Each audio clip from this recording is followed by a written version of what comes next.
வணக்கம். இதை ஸ்கிப் பண்ணிட்டு போயிடாதீங்க. ஒரு நிமிஷம் கேட்டுட்டு அதுக்கப்புறம் ஸ்கிப் பண்ணுங்கள்.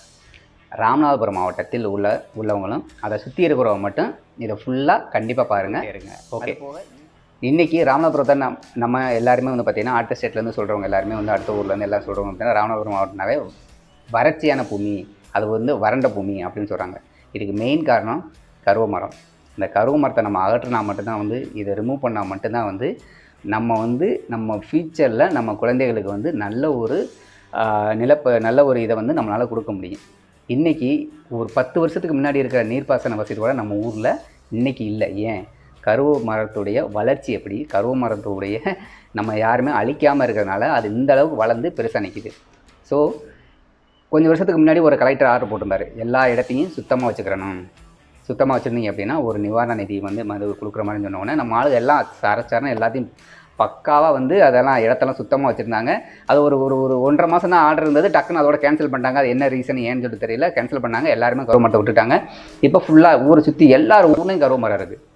இந்த கருவ மரம் வந்து ஏகப்பட்ட தண்ணீரை உறிஞ்சுறதுனால நமக்கு குடிக்கிறதுக்கு இன்றைக்கி ஒரு 15 அடியில் தண்ணி வந்த தண்ணி இன்றைக்கி 70 அடி போனாலும் நல்ல தண்ணி கிடைக்க மாட்டேங்குது. எல்லா ஊர்லேயும் உப்பு தண்ணி. இன்றைக்கி நம்மலாம் அக்வா வாட்டர் தண்ணி வாங்கி குடிக்கிற அளவுக்கு நம்ம வந்துட்டோம்.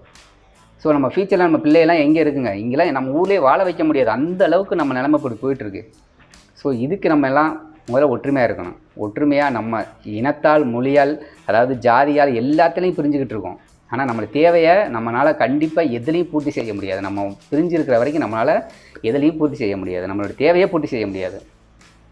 இன்றைக்கி ஒரு ஜாதி தலைவர் வந்து இன்றைக்கி வந்து ஒரு எம்எல்ஏ எம்பி ஆகிட்டாங்க அப்படின்னா அதோட சரி, அதோட அவங்க மறந்துடுது, அவ்வளோதான். அதே மாதிரி அந்த ஜாதி தலைவர்களும் அந்த ஜாதி மக்களும் வந்து அவங்கள எந்த கேள்வியும் கேட்குறது கிடையாது.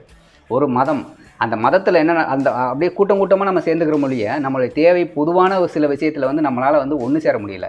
அதுக்கு வந்து மெயினாக இந்த மாதிரி ஜாதி மதம் எல்லாத்துலையும் வந்து நம்ம வேறுபட்டு இருக்கோம். ஸோ மக்களே, நம்மளுடைய நீர் ஆதாரத்தை நம்ம கண்டிப்பாக மேம்படுத்தணும். அதுக்கு இந்த கருவ மரம் எல்லாத்தையுமே அழிக்கணும். அதுக்கு அழிக்கக்கூடியதை நம்ம அரசாங்கத்திலையும் சரி அல்லது நம்ம தொகுதியில் உள்ள அரசாங்க தலைவர்களும் சரி எல்லாத்தையும் வந்து நம்ம கோரிக்கையை கண்டிப்பாக வைக்கணும். வச்சா மட்டும்தான் வந்து எல்லா ஊரில் இருக்கிற கம்மாய் இல்லை கரை ஓரத்தில் இருக்கிற கருவ மரம் எல்லாமே அகற்றப்பட வேண்டும். நம்ம அதை ரிமூவ் பண்ணலை அப்படின்னா கண்டிப்பாக நம்ம வர்ற ஃப்யூச்சரில் தண்ணி பஞ்சம் வேறு லெவலில் இருக்கும். ஸோ அதனால் நம்மளுடைய ஒற்றுமையெல்லாம் இதில் காமிக்கணும். எந்த கட்சி தலைவர்கள் யார் இந்த வீடியோவை யாருக்கு எல்லாருக்கும் ஷேர் பண்ணுங்கள். அதுபோக வீடியோவை முதல்ல எந்த கட்சி தலைவரோ அரசியல்வாதிகளோ அல்லது வந்து ஒரு கவர்மெண்ட் ஆஃபீஸர்ஸ் யாராவது பார்த்தீங்க அப்படின்னா ராமநாதபுரம் மாவட்டத்தில் ராஜசிங்கமங்க கம்மாயை ஒரு சின்ன எக்ஸாம்பிள் மட்டும் சொல்கிறேன். இந்த கம்மாயினுடைய நிலைமை மட்டும் நீங்கள் பாருங்கள். இதை சுற்றி இருக்கிற அந்த 15 to 25 கிராமங்கள் வந்து இந்த கம்மாயில் இருக்கிற தண்ணியை மட்டும், நீர்ப்பாசன வசதியை மட்டும் நம்பி இருக்காங்க. ஸோ அதை பற்றி நம்ம டீட்டெயிலு இப்போ பின்னாடி இருக்கிற இந்த வீடியோவில் பாருங்கள். பார்த்தீங்கன்னா உங்களுக்கு தெரியும். திருவாடனை தாலுகாவில் உள்ள ராஜசிங்கமங்கல பெரிய கம்மாயுடைய சிறப்பு அம்சத்தை பற்றி தான் நம்ம இன்றைக்கி பார்க்க போகிறோம். இந்த கம்மாயுடைய சிறப்பு அம்சம் அப்படி என்னன்னு கேட்டீங்க அப்படின்னா, இந்த தமிழகத்திலேயே 2வது மிகப்பெரிய கம்மாயின்னு இந்த ராஜசிங்கல கம்மாய் மட்டும்தான் வந்து இன்று வரைக்கும் நமக்கு இருக்குது. இதில் வந்து பார்த்திங்க அப்படின்னா நாரைகள் தாண்டாத 48 மடை உள்ள கம்மாய் என்ற சிறப்பு அம்சம் கூட இந்த கம்மாய்க்கு தான் இருக்குது. அப்படின்னா என்ன அர்த்தம் அப்படின்னா, இந்த கம்மாயில் நமக்கு 48 மடை, அதாவது நம்ம நீர்ப்பாசன வசதி உடைய இந்த மடைகள் வந்து பார்த்திங்கன்னா, நான் இப்போ இந்த ஆரோ காமிக்கிறேன் பார்த்தீங்களா, இந்த ஆரோ காமிக்கிற இடத்துல வந்து 48 மடைகள் உள்ளது. ஒரு நாரை இங்கேருந்து பறக்க ஆரம்பித்தா கூட இந்த கடைசி மடை வரைக்கும் கூட அதனால் கண்டினியூஸாக பார்க்க முடியாதான். அதுக்கு தான் அதோடைய நேம் வந்து பார்த்திங்கன்னா நாரை தாண்டாத 48 மடை உள்ள கம்மாயின்னு பேர் வந்துச்சான். ஸோ அவ்வளோ பெரிய கம்மாயில் வந்து பார்த்திங்கன்னா இந்த நீர்ப்பாசன வசதியால் இதுடைய நீர்ப்பாசன வசதி இப்போ வந்து பார்த்திங்கன்னா நீர்ப்பாசன வசதிகள் எந்தெந்த ஊருக்கெலாம் நமக்கு வந்து கிடைக்கிது அப்படின்னா, அதாவது நீர்ப்பாசன வசதி எப்படி சொன்னால் ஃபஸ்ட்டு வந்து நமக்கு வந்து குயவனேந்தல் அதுக்கப்புறம் வந்து பார்த்திங்கன்னா வரிசையாக ஏகப்பட்ட ஊர். எனக்கு தெரிந்த ஊரில் நான் வந்து சொல்கிறேன். குயவனேந்தல், சோழந்தூர், தும்படக்காங்கோட்டை, புலிவரதேவன் கோட்டை, பொன்னாரக்கோட்டை, அதுக்கப்புறம் வந்து தலக்காம்பச்சேரி, அதுக்கப்புறம் பெரியார் நகர், சிங்கமடை கோட்டை, அதுக்கப்புறம் பிச்சனாங்கோட்டை, அதுக்கப்புறம் ரகுநாதமடை, அப்புறம் செட்டியமடை, சிலுக வயல், அதுக்கப்புறம் வந்து பிச்சனாங்குறிச்சி, ரெட்டையுருணி, புல்லமடை, சவரியரப்பட்டினம், சனவேலி, அப்புறம் வந்து மேலமடை, கீழமடை, இந்த மாதிரி வந்து ஏகப்பட்ட ஊர் எனக்கு, அதாவது பர்டிகுலராக இன்னும் ஏகப்பட்ட சிறு சிறு ஊர்கள்லாம் இருக்குது. எனக்கு தெரிஞ்ச ஊர்களை மட்டும் நான் உங்களுக்கு இந்த இடத்துல சொல்லியிருக்கேன். ஸோ இரட்டையுருணி இந்த மாதிரி ஏகப்பட்ட ஊர்கள் இருக்குது. இந்த மாதிரி அனைத்து ஊர்களுக்குமே நீர்ப்பாசனம் உடைய ஒரே ஒரு கம்மாயின்னு கேட்டிங்கன்னா இந்த ராஜசிங்கமங்கல கம்மாயின் நீர்ப்பாசன வசதி இருந்துச்சு அப்படின்னா இந்த சுற்று வட்டத்தில் அனைத்து ஊருக்கு வந்து விவசாயத்தில் வந்து நம்ம வந்து முன்னுரிமை நம்மளால் வந்து விவசாயத்தில் முன்னுரிமை நம்மளால் காமிக்க முடியும். ஸோ இது அழிந்ததற்கு என்ன காரணம்? அதாவது பார்த்தீங்க அப்படின்னா ராஜசிங்கமங்கல கம்மாயில் நீர் வரத்து வந்து பார்த்திங்கன்னா நம்ம வைகை ஆற்று மூலமாகவும் நமக்கு இதுக்கு நீர் வரும்.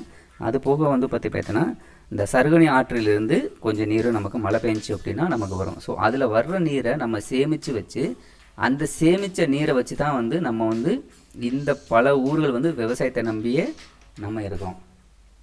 இப்போ இந்த ஊருடைய நிலைமை வந்து பார்த்திங்கன்னா இப்போ நான் உங்களுக்கு மேப்பில் காமிக்கிறேன் பார்த்தீங்களா, இது ஃபுல்லாக நம்ம விவசாய இடங்கள் இங்கே இருக்குது பார்த்தீங்களா.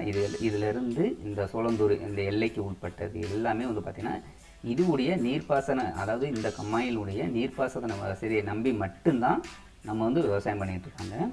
இதில் வந்து பார்த்திங்க அப்படின்னா அனைத்து ஊருமே எல்லா ஊரும் பார்த்திங்கன்னா எல்லா ஊர்லேயுமே விவசாய நிலம் தான் எல்லாமே இதில். ஆனால் இந்த கம்மாயினுடைய நிலைமையை பார்த்தீங்க அப்படின்னா ஒரு 25 வருஷத்துக்கு முன்னாடி நமக்கு வந்து சுற்றி அந்த நம்ம கம்மாயில் இருக்கிற தேவையற்ற கருவ மரம் எல்லாத்தையும் வந்து அகற்றி நமக்கு நல்லா இருந்தது. இப்போ ரீசெண்டாக வந்து பார்த்திங்கன்னா உங்களுக்கு பார்த்தா தெரியும், இந்த இப்படி பச்சை பச்சைன்னு இருக்கிறதுலாம் வந்து நீங்கள் வந்து பெரிய வந்து சவுக்கு மரம் தோப்பு மரம் நினச்சிக்கிறாங்க. ராமநாதபுரம் மாவட்டம்னு சொன்னாவே கருவ மரம் மட்டும்தான் உங்களுக்கு ஞாபகம் வரணும். ஸோ அப்படிப்பட்ட ஊர் தான் அந்த ஊர். ஸோ எங்கள் ஊர் அந்த மாதிரி. அதனால் வந்து பார்த்திங்கன்னா இந்த கம்மாயில் இருக்கிற கருவேப்பிலை மரம், அந்த கருவ மரம் தான் வந்து இதில் வந்து பார்த்திங்க அப்படின்னா மிகப்பெரிய மைனஸ் எங்களுக்கு. ஸோ இந்த கருவ மரத்தை ஒவ்வொரு மரமும் ஒரு வருஷத்துக்கு எவ்வளவோ லிட்டர் தண்ணி குடிக்குது அப்படின்னா, எக்ஸாம்பிளுக்கு ஒரு குறைஞ்ச நாளைக்கு ஒரு 10 லிட்டர் குடிக்குது அப்படின்னா ஒரு கருவ மரம் எடுத்துக்கிறது அப்படின்னா இதில் இருக்கிற கருவ மரத்தினுடைய எண்ணிக்கையை நீங்கள் பார்த்தீங்கன்னு வச்சுக்கிறீங்களேன். அதாவது தேக்கி எவ்வளோ இன்னும் 5 வருஷம் நம்ம தேக்கி வைத்திருந்தாலும் அந்த தண்ணியுடைய அளவை வந்து அந்த கருவ மரத்துக்கு மட்டும்தான் காணும். ஸோ இது எங்களுடைய வலிமையான ஒரு எங்களுடைய ராமநாதபுரம் மாவட்டத்தில் இப்போ பணிபுரிந்து கொண்டிருக்கும் அரசு அதிகாரிகள் அனைவருக்கும் எங்களுடைய பணிவான வேண்டுகோள். எம்எல்ஏ, எம்பி, ஸோ மாண்புமிகு தமிழக முதலமைச்சர் அவர்கள் அனைவருக்கும் எங்களுடைய பணிவான வேண்டுகோள் என்ன அப்படின்னா, எங்களுடைய வாழ்வாதாரத்தை நீங்கள் மீண்டும் திருப்பி தர வேண்டுங்கிறது தான் எங்களுடைய வலிமையான கோரிக்கை.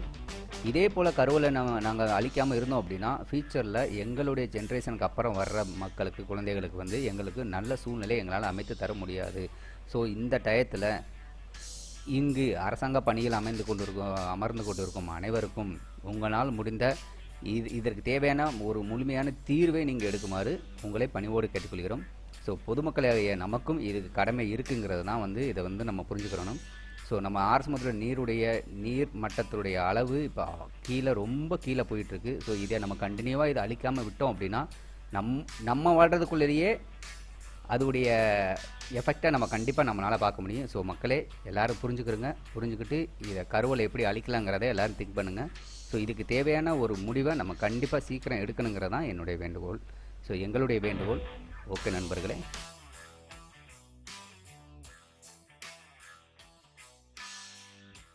கோரிக்கை என்ன அப்படின்னா,